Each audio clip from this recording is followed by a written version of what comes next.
मैं तो कई बार कह चुका हूँ कि हिंदू धर्म बनाना है, हिंदू राष्ट्र बनाना है तो बना लो। वो हिंदू राष्ट्र बनाओ जो सनातन धर्म कहता है कि हम सबके साथ हैं। ये समझ नहीं रहे हैं, अपनी कब्र खोद रहे हैं कि मुसलमान 50 तरीके के मसलक हैं, लेकिन वो जब नमाज़ पढ़ता है तो एक सिमत खड़े होकर पढ़ता है। हर तीसरा साधु जो जगत गुरु है, वो जगत गुरु जो है वो अपने मोहल्ले का है लेकिन जगत गुरु है। अरे भाई तुम कहाँ बसते हो यार। ये वो लोग हैं जो दूसरों की इबादत नहीं करने देते हैं, ये वो लोग हैं जो दूसरों को उनका खाना नहीं खाने देते, ये वो लोग हैं जो दूसरों के लिबास से चिढ़ते हैं, ये वो लोग हैं जो दूसरों के अपनी रवायात की मुखालफत करते हैं।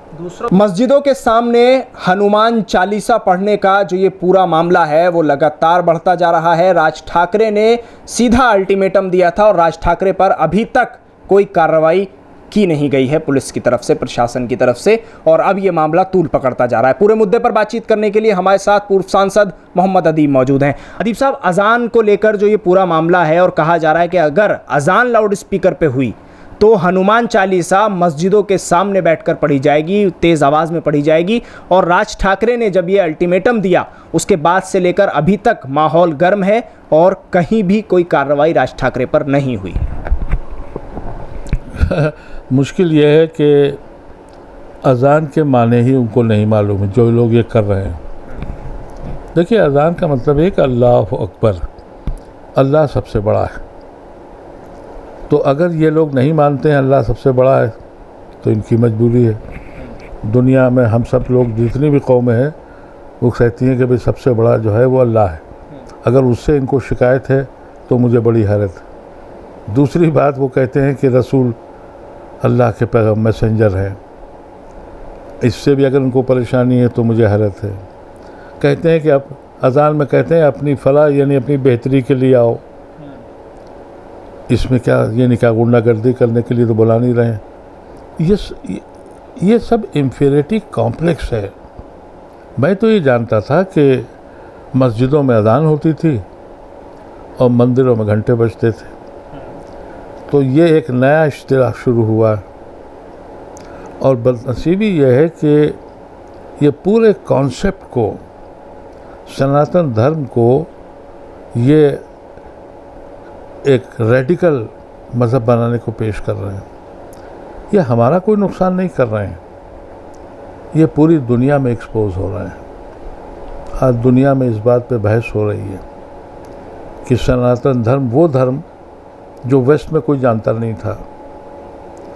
ये विवेकानंद ने शिकागो में जाके बताया कि ये सनातन धर्म वो धर्म है जिसमें एडॉप्टेबिलिटी है, एक्सेप्टेबिलिटी है, हम सबसे मिल के रहने वाले हैं और सब पूरा दुनिया जो है वो सब एक है और मोहब्बत करते हैं।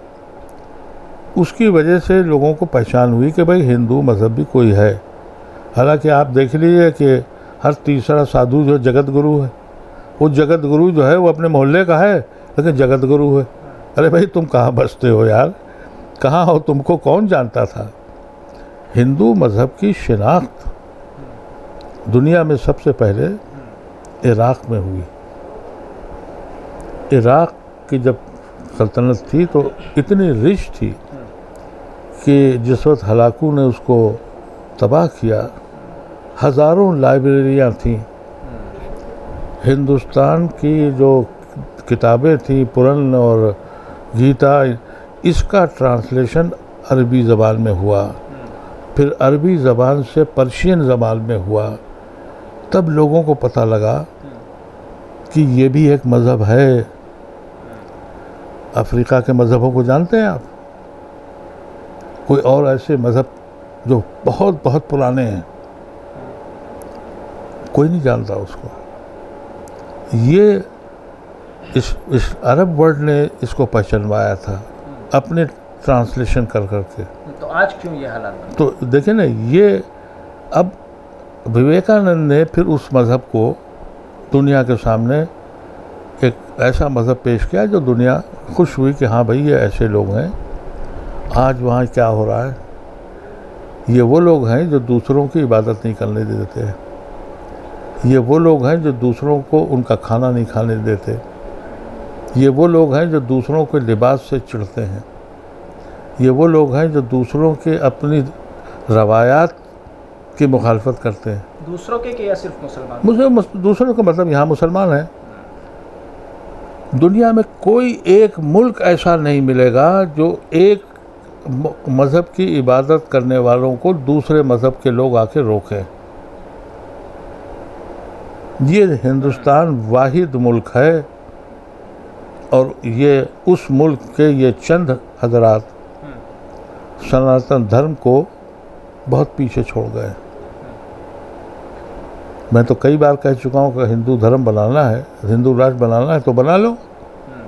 वो हिंदू राष्ट्र बनाओ जो सनातन धर्म कहता है कि हम सबके साथ हैं।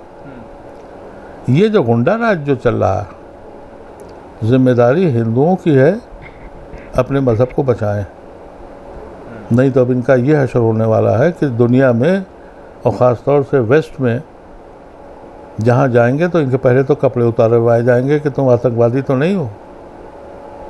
ये समझ नहीं रहे हैं, अपनी कब्र खोद रहे हैं। मैं तो एलानिया अपने हिंदू भाइयों से कहता हूँ जो हमारे अच्छे दोस्त हैं, वो हमसे ज़्यादा परेशान हैं। वो जानते हैं भाई ये भी तो जा रहे हैं ना।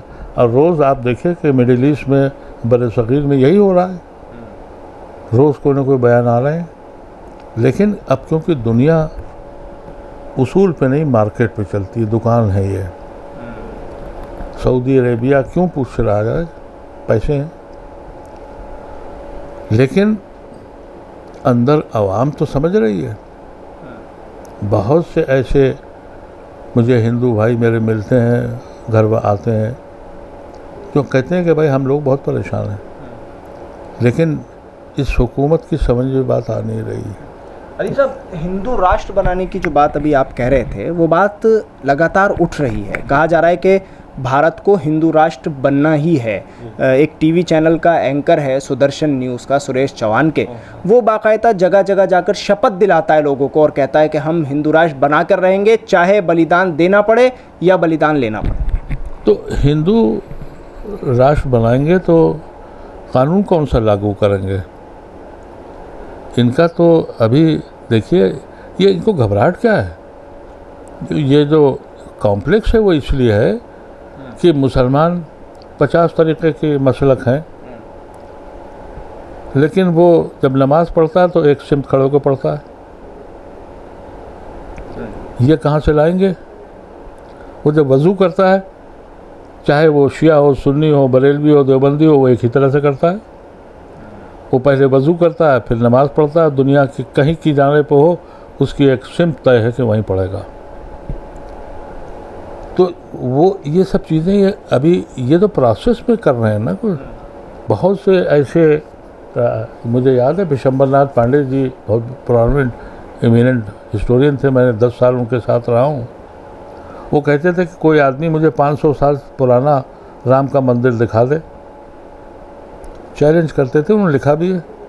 आज तक तो किसी ने दिखाया नहीं दिखा। कोई मंदिर नहीं, एक भी मंदिर नहीं है। और बल्कि उन्होंने एक मीटिंग में कहा था जिसमें सिंघल साहब भी थे और शाहबुद्दीन, सभी लोग थे, जब बाबरी मस्जिद का मूवमेंट चल रहा था। उन्होंने कहा था कि भाई ये बाबरी मस्जिद की चाबी हम चाहते हैं कि जो 500 साल से पुराना राम का मंदिर हो उसके पुजारी को दे दी जाए। तो शाहबुद्दीन साहब वगैरह खफा हो गए। उस मीटिंग में भी था कि पंडित जी आप ये क्या बात कर रहे हैं। और सिंघल साहब वगैरह बड़े खुश हुए कि विशंबरनाथ पांडे हमारे ग्रुप में आ गए। फिर उन्होंने सिंघल साहब से कहा कि ज़रा मेरे को मंदिर बता दो कोई 500 साल पुराना। 500 पुराना। तो कोई जवाब नहीं दिया उन्होंने, था ही नहीं। तो ये एक प्रोसेस है, एक परंपरा है। सुप्रीम कोर्ट ने खुद ये ऐलान किया और इन्होंने उसको एक्सेप्ट किया कि हिंदू मज़हब नहीं है। सुप्रीम कोर्ट ने कहा कि हिंदू मज़हब नहीं है। आज 20 साल हो गए, इन्होंने तो कोई एफिडेविट दिया नहीं कि मज़हब नहीं है। और उनके खुद जो हेड हैं हमारे इस वक्त RSS के, क्या नाम, मोहन भागवत, उन्होंने कहा कि हम कल्चरल हाँ। वो हैं। तो भाई आप कौन सा हिंदू राष्ट्र लाएंगे आप, जब आपका मज़हब ही आप सुप्रीम कोर्ट कह रहा है मज़हब नहीं है, कल्चरल यूनिफिकेशन है, मिले हुए हैं। तो पहले तो खुद तो तय कर लें। अब भागवत साहब ने कहा कि मैं अखंड भारत बनाऊंगा 15 साल के, अखंड भारत ज़रूर बनाओ। हम मुसलमान तो तैयार बैठे हुए हैं। अरे 15% तो तुमसे जेले नहीं जाते, अब कहाँ से लाओगे हिंदू राज? अरे तुमने इसीलिए तो पार्टीशन करवाया था कि ये सब भाग जाएं, फिर हम डंडे चलाएं। लेकिन उस वक़्त की जो लीडरशिप थी बहुत समझदार थी, वो सांझी विरासत चलाई उसने। तो 70 साल में जो भी कमाया था ये 7 साल में हमने सब गंवा दिया है। और ये जहाँ तक इसका सवाल है कि हिंदू राष्ट्र, पहले ये तय करें कि ये सच में हिंदू राष्ट्र किस तरह का बनेगा। जिसको सुप्रीम कोर्ट ये कह रहा है कि ये मज़हब नहीं है, तो एक डिफ़ाइन होना चाहिए। अभी यूनिफॉर्म सिविल कोड का भी किस्सा शुरू हो गया है। यूनिफॉर्म सिविल कोड का मसला ये है कि हमारे यहाँ अभी जो कानून है कि आप अपने मजहबी एतबार से शादी कर लें, आप कोर्ट में जाके शादी कर लें, ज़राए हैं आपको, कोई मना तो है नहीं। बहुत से लोग जाके कोर्ट में कर लेते हैं, तैयार नहीं। अब अगर यूनिफॉर्म कोड आ गया, हमारे यहाँ एक लड़का एक लड़की 2 गवाह या 3 गवाह जो भी है, गवाहों और निकाह हो गया। यहाँ तो पंडित ही 7 फेरे फैलाएगा, और साउथ में मामा के साथ शादी आप करेंगे, लड़की अपने मामा से शादी करती है। और नॉर्थ में गौत्र में शादी नहीं होती। तो पहले यूनिफॉर्मिटी तो आप अपने मज़हब में लाइए, और आपके यहाँ एक बिरादरी से दूसरी बिरादरी में हो जाए तो मार कटाई शुरू हो जाती है। लेकिन हमारे यहाँ तो जिसने कलमा पढ़ लिया उसकी शादी हो गई। खुद ये क्लियर नहीं है, ये सिर्फ गिमिक है इस मुल्क में इक़्तिदार को कायम रखने के। अनफॉर्चुनेट है, दुनिया की हुकूमतें इसलिए हुकूमत करती हैं कि भाई ये हमारी पॉलिसी है, ये हम इंडस्ट्री लाएंगे, ये फला करेंगे, ये फला जगह नौकरियां देंगे, इंडस्ट्री लगाएंगे, खुशहाली देंगे। इस पे इलेक्शन होता था, हमें इंडिया में भी इसी पे होता था। लेकिन अब तो ये नहीं है। अब तो देखिए ना, वो होम मिनिस्टर साहब गए थे बंगाल, कहा कि एनआरसी वापस लाऊंगा। अरे भाई तुम एनआरसी से क्या लेना देना? एनआरसी के 3 साल हो गए, अभी तक उसके रूल्स फ्रेम नहीं हुए, फिर कहा कि इलेक्शन के बाद लाऊंगा। अब ये एनआरसी खड़ी है। ये इस तरह की हिमाकतें हैं, लेकिन यहाँ की कौम कब तक इन हिमाकतों को झेलेगी? मुझे तो डर लगता है कि अच्छा, क्या अगर जैसा कहा है गृह मंत्री अमित शाह ने कि मैं वापस लाऊंगा सीए, तो फिर से कोई शाहीन बाग खड़ा होगा? सब बात यह है कि उसको फ्रेम ही नहीं कर पाए हैं। सबसे बड़ी बात यह है कि ये दुनिया का वाहिद मुल्क है जो ये कह रहा है कि हम मज़हब के नाम पर सिटीजनशिप देंगे। ये भी एक कारनामा हिंदुस्तान का है जो कहीं दुनिया में नहीं। दुनिया में ये ज़रूर है कि अगर उसके मज़हब का है तो उसे प्रायोरिटी देते हैं, वो भी खामोशी से, नागरिकता नहीं देते। नागरिकता देते हैं कि भाई अगर यहूदी है, इसराइल जा रहा है, तो वो उसकी फर्स्ट प्रायोरिटी है कि अगर कोई यहूदी इसराइल जा रहा है तो वहाँ पहुँच जाएगा, जबकि वो यहूदियों का मुल्क है। कोई मुल्क मुझे कोई बताए कि जो ये कहे कि नहीं साहब हम फला मज़हब को देंगे नहीं,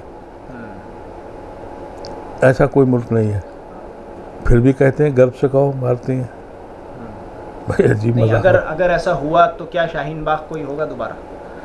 होना ही नहीं है, होगा ही नहीं, होगा ही नहीं। इसलिए की वजह यह है कि इन्होंने सब टेस्ट करा लिए, उसमें हिंदू हज़रात ज़्यादा निकल आए। अब वो फिर क्या करेंगे? तो उन्होंने फिर उसको तो रोक दिया। मुसलमान, इनका ये ख्याल था कि मुसलमान ज़्यादा हैं, वो मुसलमान तो बहुत थोड़े निकले। और फैक्ट भी यही है, क्योंकि सर्वे तो इन्होंने कराया ना, मुसलमानों ने थोड़ा कराया। तो वो होना वाला नहीं है। इलेक्शन के लिए करते रहेंगे इसी किस्म के। देखिए, तारीख जब भी लिखी जाएगी तो मैं समझता हूँ ये लिखा जाएगा कि द डार्केस्ट पीरियड हिंदुस्तान ने कभी देखा है, वो ये दौर है।